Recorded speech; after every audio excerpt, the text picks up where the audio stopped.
da nga war a respecter réew mi respecter réew mi nag weesu li ci njëkk mooy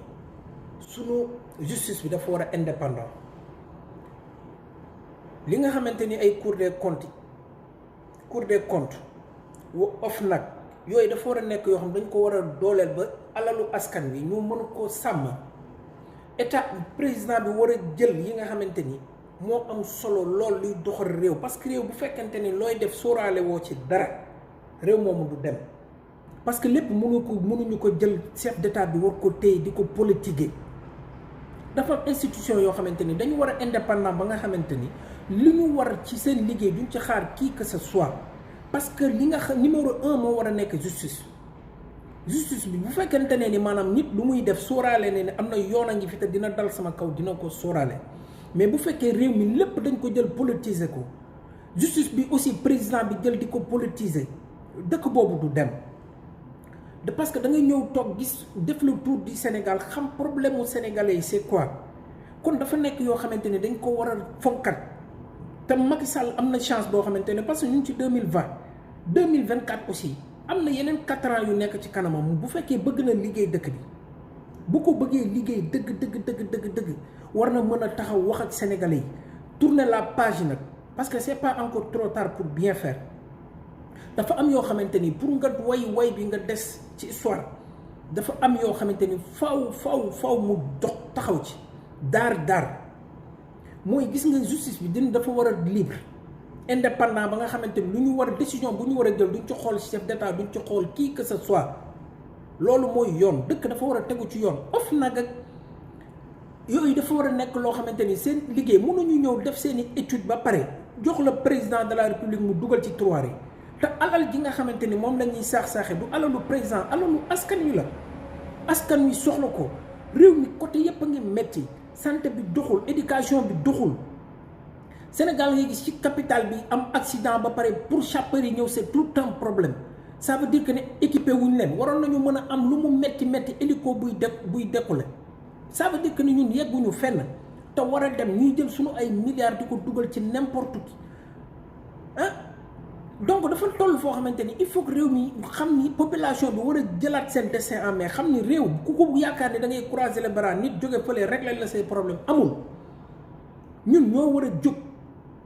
di rappeler ñi nga xam ñoo fi ne ni leen fii ngeen ñu jëmale du yoon bi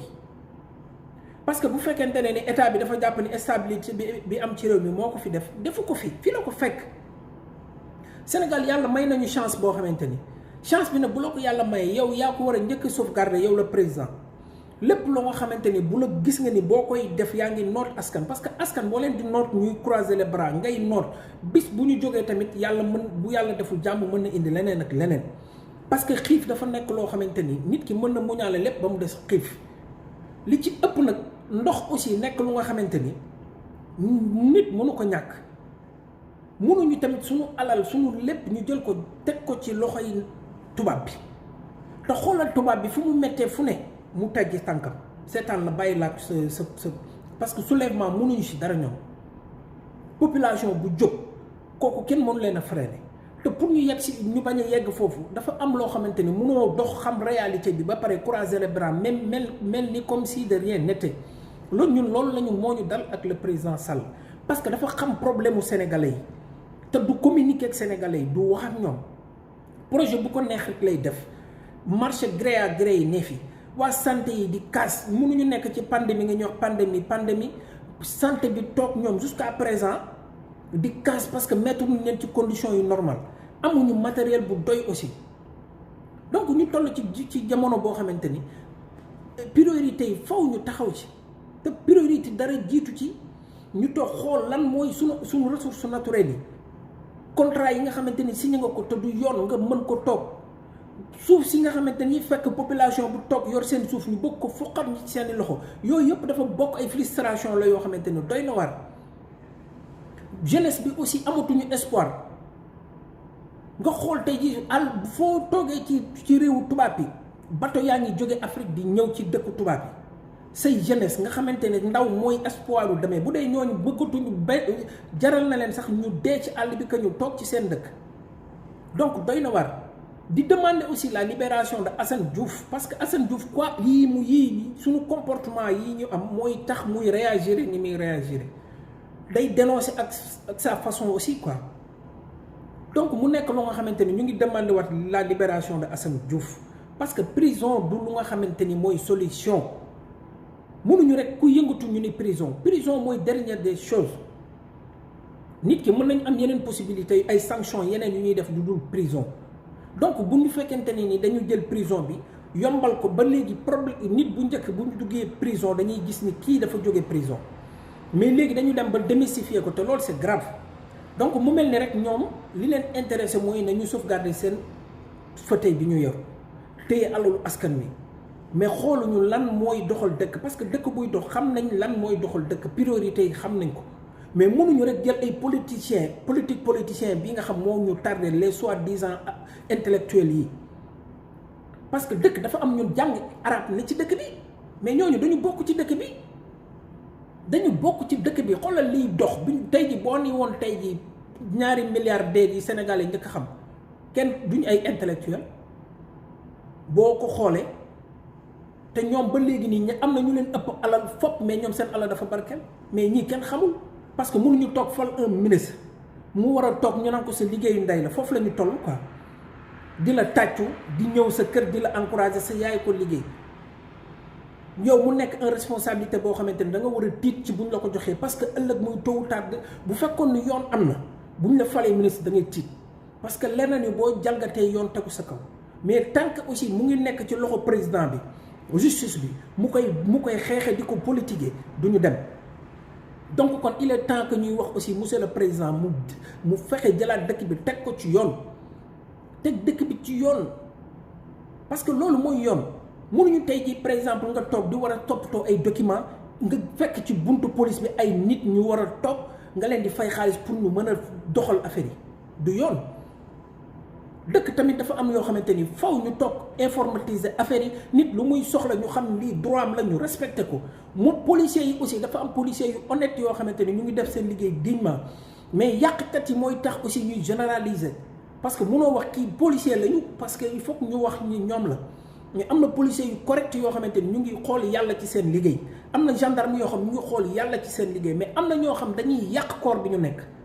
te Sénégal war na dépasser foofu. parce que bu ñuy toog naan Macky Sall aussi problème mu Mali bi na ci lu muy moom na ci tirer leçon d'abord parce que population bi soulèvement fu muy am mooy am na ay ñaxtu kon ñaxtu yi am ci biir dëkkam na leen faale d'abord mais nit ñi mënuñu di ñaxtu ngay mel ni comme si de rien n'était mooy jur lu mel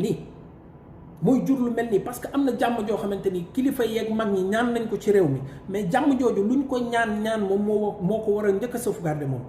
doxal loo xamante ni jàmm ñi day sax ci réew mi. mais mënuñu nit ñi di wax mu mel ni comme si de rien n'était loolu aussi du yoon kon ñu ngi koy waxaat de grâce monsieur le président mu taxawaat jëlaat dëkk bi au sérieux waaw di encourager waat bu baax aussi di wax sénégalais yi nañuy xool ku mel ni Ousmane Sonko mii ñu gën ko ñaanal parce que Afrique moo soxla ñu mel ni Ousmane Sonko Afrique moo ko soxla parce que fi ñu toll nii képp koo xam ay panafricain lañ soxla ñu gëm seen dëkk gëm seen bopp. pour réew mi dox parce que réew aussi tamit président dafa war a bu nekk en forme dafa am solo parce que ku mel ni tey jii Ousmane Sonko mooy koo xamante ni il est le seul boo xam boo ko jëloon tey mën nay encourager population bi ci bay mën nay encourager population bi ci sport yooyu yëpp parce que toll na ci dafay laaj aussi koo xamante ni dafa nekk en bonne santé loolu tamit daf ci am solo mais mënuñu rek jël koo xamante ni aussi dafay taayal toujours doo ko gis mukk mu toog di def sport xoolal aussi le président Wade ak âge bi mu am malgré tout ça da nga koy gis mu nekk ci palestre di dugg nga gis ko mu sol nga xam ni gaynde la aussi quoi parce que li ñuy jàppoon ni mënuloon am au moins moom wan nañu ni mën na fi am volonté la am la laaj rek loolu au moins yeewaat nañu ba ñu xam ne ñun li ñuy tubaab bi am mën nañ ko am ça dépend aussi mais ku mel ni aussi le président Sall qui est né après les indépendances nga xamante ni yaakaar bi sénégalais yi amoon 14 morts ba ñu jox ko réew mi mu gën a doy waar ñi fi jaaroon loolu tamit du yoon kon il faut que sénégalais yi jóg bi ñuy jóg du jógu kenn waxul indi problème mais nañ leen di rek fàttale parce que dëkk bi ñun dañ ci bokk duñu ay guinéen duñu leneen ay sénégalais lañu dëkk ci dëkk bi donc dañu am droit boo xamante ni lii suñu droit buñ ñu ko joxul nañ ko wax laaj ko ba ñu jox ñu ko parce que mënuñu tey jii par exemple di jël suñu ay alal di ko def ci nu mu leen neexee lu ñu leb suñ ñoo koy fay ak suñuy doom ak suñuy sët kon am nañu droit toog ni ko non faw ñu jóg àdduna moo toll foo xamante ni faw ñun ñuy jóg di fàttali ñii mais ku bëgg a croiser les bras bëgg lépp di dox du dem te ñii dañu nekk ñoo xamante ni duñu dem parce que jimboor yi jaay doole loolu rek lañ fi gis ku la neex nga jël tëj ci kaso bi non du yoon dañu war a toog am lu ñuy xool ci tubaab bi li ñuy roy ci tubaab bi ñoom ñaata xoolal chaque jour que jëfee ay accident yoo xamante ni ngay gis camion yoo xamante ni dañuy dox ci circulation bi oto yoo xamante ni ñu leen di bàyyi sans document sans rien di désordre boobu fa nekk moo dul yoon désordre boobu moo dul yoon parce que ça veut dire que ni ñoom dara intéressé wu leen ci li leen intéressé mooy na nguur gi nañ koy ngànk di ko doxalee nu mu leen neexee te du yoon dañu war a xam ne dañ leen fal programme lañ ñu tegal programme bi bu ñu ko respecté wul nag aussi war nañu di leen ko fàttali parce que Macky li mu fi waxoon ba léegi chaque jour mën nga ko xool donc mooy tax ñun mënuñu ko comprendre parce que yi mu doon dénoncé yëpp mu ngi fii ñu ko koy wan mu koy dégg di ko xam donc kon lu muy def dafay mel ni lu ko neex lay def ñun ñu croiser les bras di ko bàyyi muy dox Sénégal aussi ñu war a toog mag ñi ñaan nañ fi kon bu ñu puso di réer ci suñu loxo nañu jóg ay mag a ngi fi ay gor a ngi fi woon ñoo xam ay bañkat la ñu woon dañu war a bañ bi du bañ boo xamante ni suñu droit la ñu teg ko ci yoon nag di bañ ba mu xam ni ay nit ñuy bañ ñu ngi ci dëkk bi mais xoolal li ngay gis ni actuellement doy na waar Sénégal gën a doy waar ci dëkk yi manqué lépp boo doxee ci banlieue bi désordre total moo fa ne désordre total moo fa ne ngi ñuy jël ay milliards di ko def ci lu leen neex di tudd ay nit ñoo xam ay détournement ñu ba pare ku ci def détournement ñu tegaat la ci poste bu gën bi nga nekkoon léegi parce que na nga am yow électorat bi rek moo leen ci neex quoi am nga base am nga ban base mais base bi mooy ñun na population bi sentir ni seen état mu ngi seen wet ñun loolu la ñu soxla kon de grâce di waxaat sénégalais yi nañu jóg bi mooy nañuy fàttali amul toj amul xeex amul yàq mais nañ leen di fàttali ni leen population baa ngi fi di waxaat aussi Ousmane Sonko di ko encouragé waat yàlla na ko yàlla may wér parce que moom la ñu gis ñun parce que jeunesse bi aussi yàlla dafa dogal fi a jamono toll dañu gis ni ku mel ni Ousmane Sonko moom moo fi nekk ndax au moins